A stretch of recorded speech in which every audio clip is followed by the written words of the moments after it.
tucked away all nice and warm one night, sleeping in my bed, and I have a good friend named AK-47. This guy is a wild man. He's a rap artist here in Nashville, and he out-parties me tenfold. Well, I'm all asleep or laying in my bed watching some TV show or something, and he comes pounding on my door, telling me there's a guy that I just have to meet. And I knew that he was pretty legit guy and knew a lot of pretty fun and talented people. So I got out of bed and went down. There was a huge party going on, and I was trying to talk to Anthony, in his ear while everybody's drunk and having a good time. Me and Anthony are at the computer, and I've got the earphones on listening to some of the stuff that he's recorded, his tracks, and I started spitting out lyrics, and I'm spitting out lyrics, and he's listening, and everybody's yelling, and he's like, "Why don't you come back tomorrow? Let's do something." I was like, "You got it," because I turned him on with my lyrics, and his music definitely turned me on. Very, very, very cool. That is a very understandable story, and I really appreciate you telling us. Now, at the same time, at the meantime, you're coming out of summer and looking forward to winter. Are you doing any shows at the moment? Are you touring anywhere? Right now, I actually just had knee surgery, so I've taken a little time. I do have a show, my first show since the knee surgery. Will be, I think it's next weekend, the 29th, that we're going to do a show here just south of Nashville.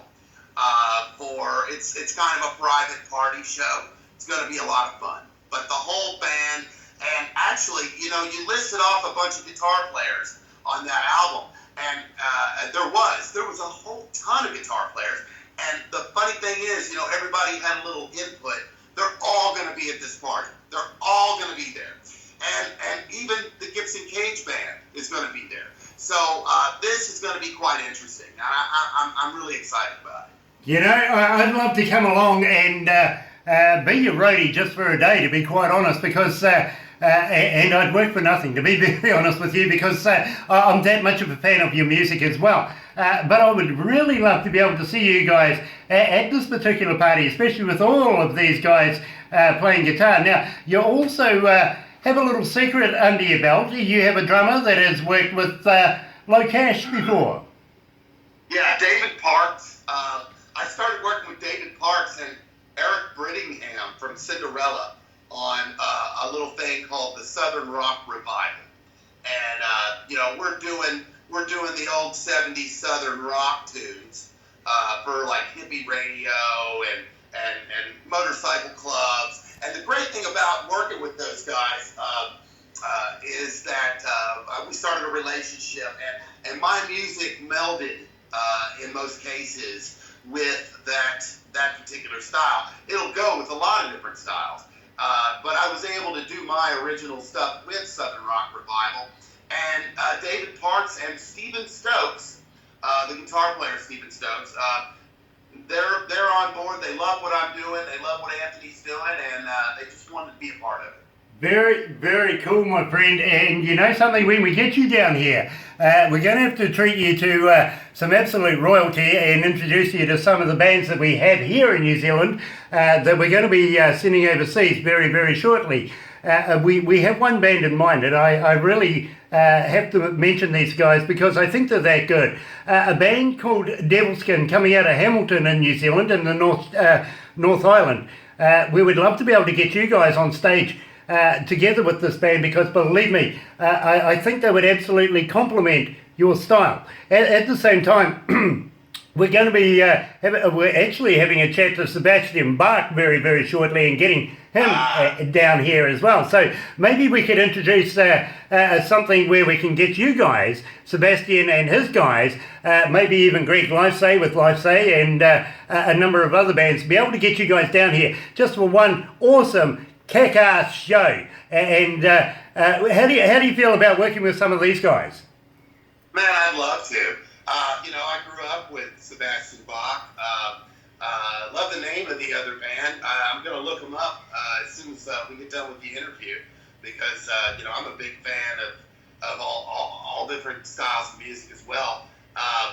You know what? Just coming down there and playing for the New Zealand people, I think that would be just amazing. I can't even tell you how excited I would be for that. I'd probably be doing backflips in the studio over here. Well, I tell you what, leave it with us because we are that driven. We really want to be able to see you guys down here, down under in New Zealand.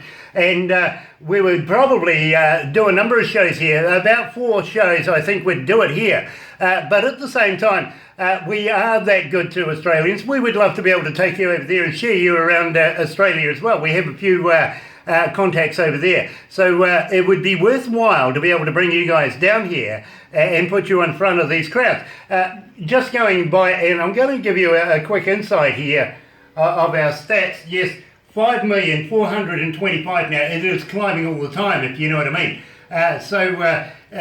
All of these people are so interested in your music and in your style of music. And of course, we would love to be able to give a dollar value to our fans, so we like to be able to bring a couple of bands, good names, and believe me, I think they're going to eat you up here in New Zealand. At the same time, what would you need? Well, you'd need a backline and everything like that, but I presume you'd be able to bring your own instruments?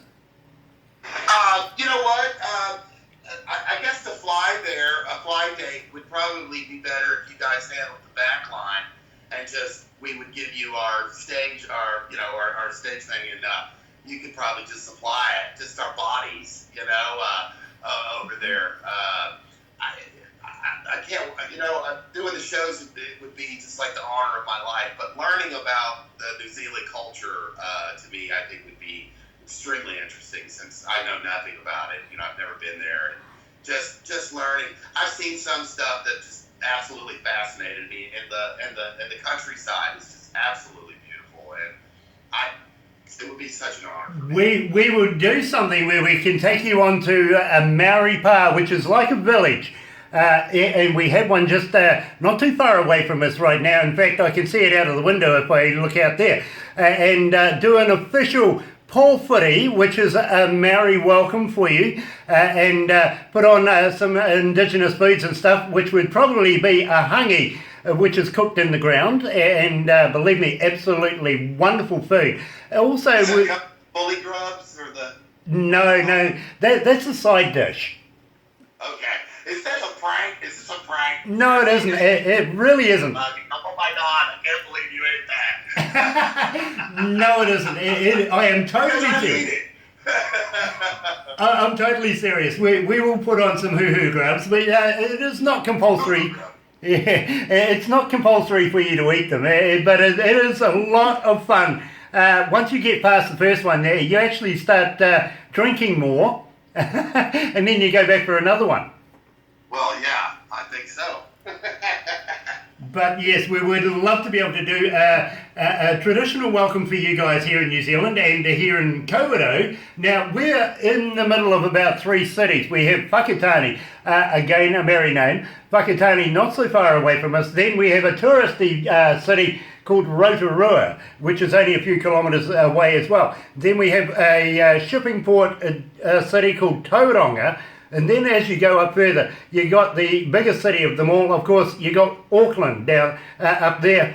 And down the bottom of the North Island is our capital, of course, Wellington. So we'll take you all around these places, then down into the South Island. Now, the South Island is pretty much like a place where time is forgotten. In places there, it's almost, you would expect to see the dinosaurs walk past. It is that picturesque. It is absolutely wonderful. We can also take you into Christchurch. Now, Christchurch, not so long ago, sustained a huge earthquake and almost leveled the city. It is rebuilding as we speak, and we're doing wonderfully to be able to get this place back up and running again. And then down to Dunedin, possibly down in Dunedin, that's where I actually went to university. It's a university city, if you know what I mean.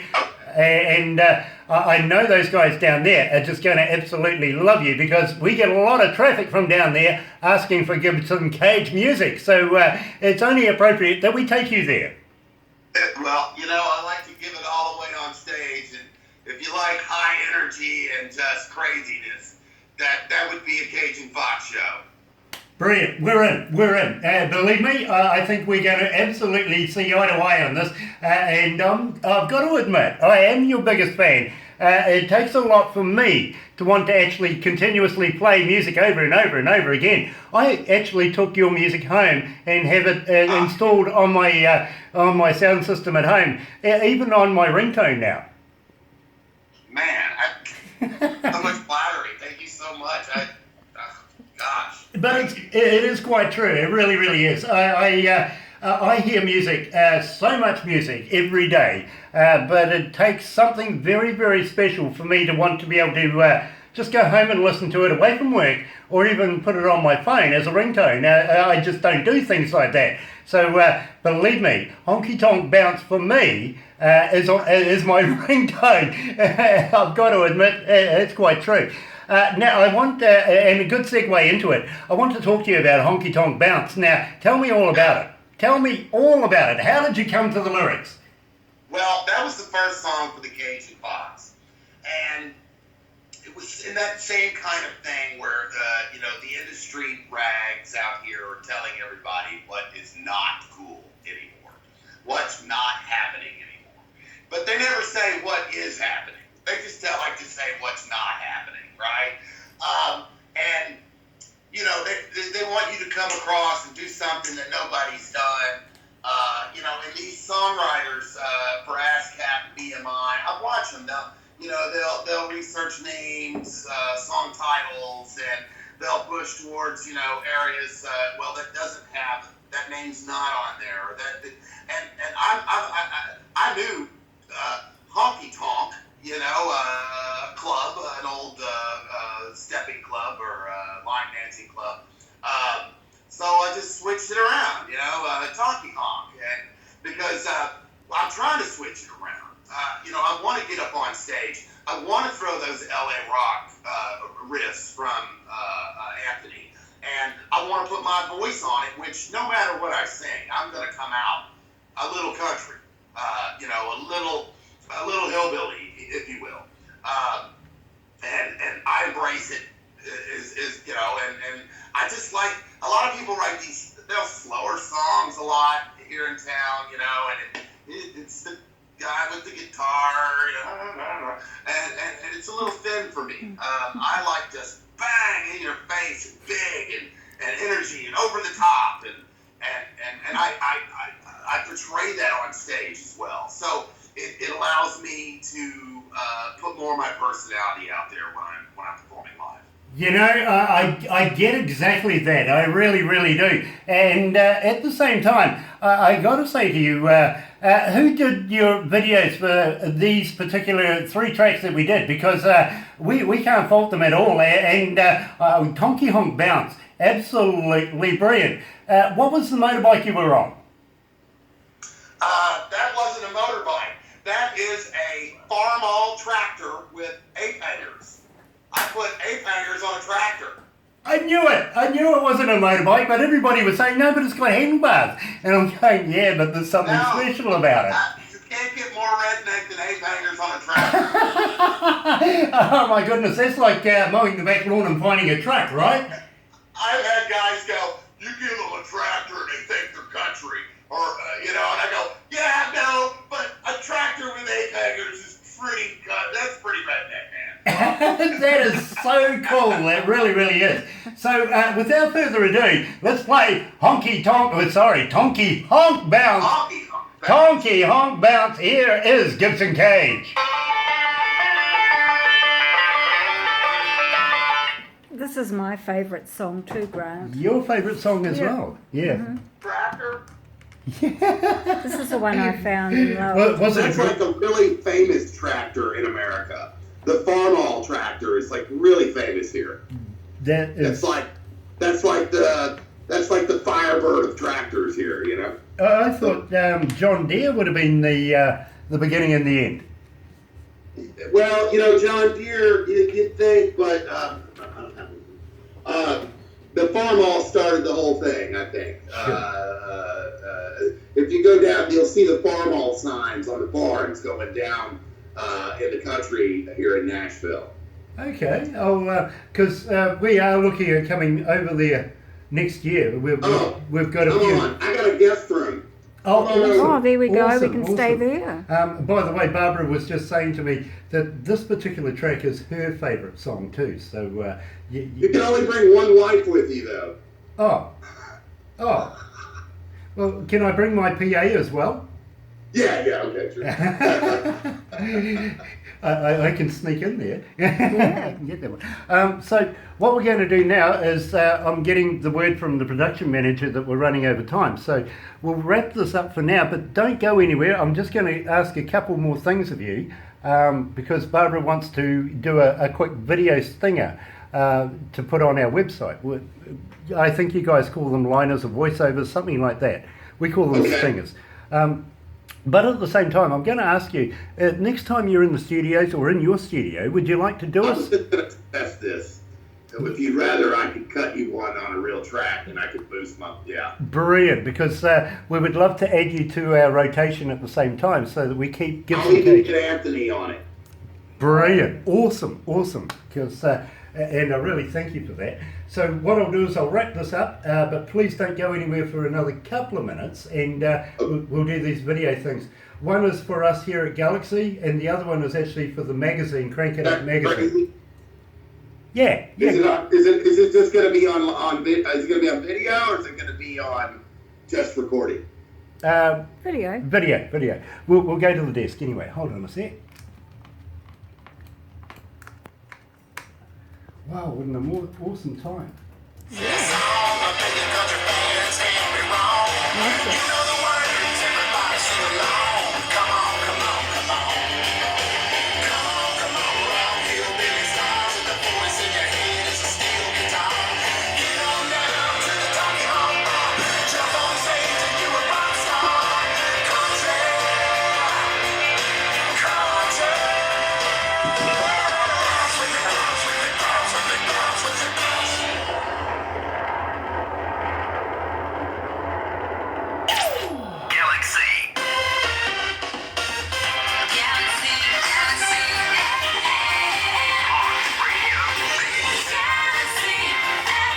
That's right, you're right here at Galaxy 107 FM, and believe me, it has been an absolute blast talking to Chris Robson from, you got it, of course, Gibson Cage, and of course the number one requested song that we have for him, Tonky Honk Bounce, right here at Galaxy. It has been an absolute pleasure to talk to you, Chris, and now that we have spoken, we've done this interview, you're part of the family here at Galaxy 107 FM. We would love to have you just drop on in anytime you feel like it, say hi, and let us know how you're going. Would you do that for us in the future?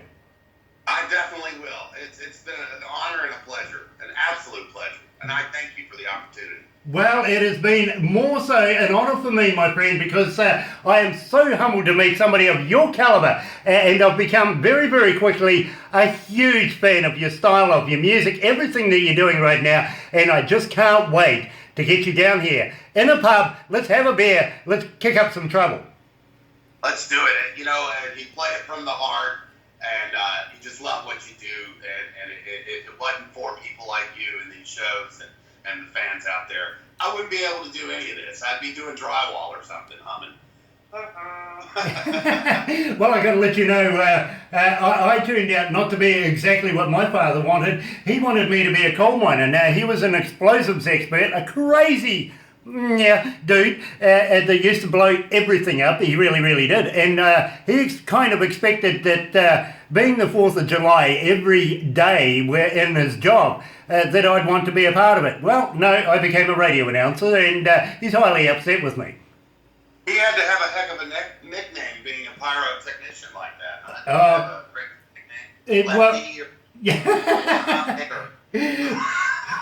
Well, to be quite honest, my father, his name was Les, but everybody called him Bill, which I don't get. I don't understand how you get Bill from Les. But he started off, he was recruited to go into the Second World War, and he went through Africa, and his unit was literally blown up, where he was, he took a shot to the chest, and a bullet hit his tobacco tin. He had a penny in it, and it hit the penny, broke his ribs, didn't kill him. By the time he got back to his unit, check this out, all of his unit was wiped out, completely wiped out. He ended up working with the Americans and becoming one of the desert rats, going through the desert with a bayonet, hand defusing landmines. Oh, gosh, what a crazy job, huh? He loved it. He was that kind of guy. He absolutely loved it. In the end, he became an explosives expert here in New Zealand and worked with not only the coal mines, but open cast mines, forestries, you name it, anything that needed blowing up. They called my father. Sounds like a brave man. Absolute nutter. He was. Thank you for his service. Yeah, absolutely. Well, I tell you what, here's a little insight for you. We would go up to the hills and to the natural lakes and the hills up in the west coast of the South Island in our little tinny or dinghy kind of boat, and you'd take a stick of dynamite, no rods. With explosives. Yeah, put a deadhead in. Kentucky. I'm from coal mining town too. You know, we had sticks of dynamite too. It don't sound much different than us in Kentucky. So you go fishing the way I go fishing then? Yeah, but the fish are named different names. That's the only difference. Exactly. So that's the kind of folks we are. We like to have a lot of fun, especially if it's dangerous. It's got to be more fun if it's dangerous. It's really got to be. And of course, you need copious amounts of alcohol before, during, and after, so that anything that may happen won't hurt as much, right? That's right. We get good and drunk and go noodling down here in Tennessee. Noodling? You heard of that? No. What is noodling? You get down in this black swampy water around these banks on these rivers, and you find holes in the side of the bank under the water, and you reach your hand in and you pull out big old catfish. Oh, okay. How you do it is you stick your hand in and they actually bite you, and that's how you grab them. Much, You pull them out. much like what we have here in New Zealand, we have a thing where we go after eels, and we like to have a smoked eel. We have smoked cookers and stuff like that. But much the same thing where we put our hands in the river and let the eel bite us and then grab the thing and pull it out. I'm kind of used to slippery, wet things grabbing me all the time. So I'm used to landing on me, not grabbing me. Oh my goodness, the mind's boggling now. It's going crazy. But It's getting a little rough around here. it really is. Maybe we should have a vodka or two and It's a good thing I didn't. Might be rougher. well, I tell you what, I'd love to be able to have a mason jar with you at some stage, my friend, and enjoy have you enjoy the hospitality of us folks here in New Zealand. We would really love to be able to have you down here. I'm on the way. Awesome. And as I was saying to you, we are making plans on coming over to New Zealand at some stage. We've got a few bands we've got to take from New Zealand over to America. You never know, I might just knock on your front door one day and say, where's that mason jar? I got about 13 or 14 event places out here I can turn you on to, get you matched up really quick, and we can put some shows on, and I would really enjoy it. Awesome. I'm going to take you up on that. I really am. So I'm going to have to wrap it up right now. I have my production manager waving at me right now. But stay on the line, Chris, because believe me, you're going to enjoy what we're going to do next. But right now, you're right here at Galaxy 107 FM, going to Studio B. Here's Tony Braxton. Oh yeah, unbreak my heart. Let's get rid of that. Studio B. Right. Doesn't want to stop. Doesn't want to stop? Of course not. Now, do you all do you edit those at all?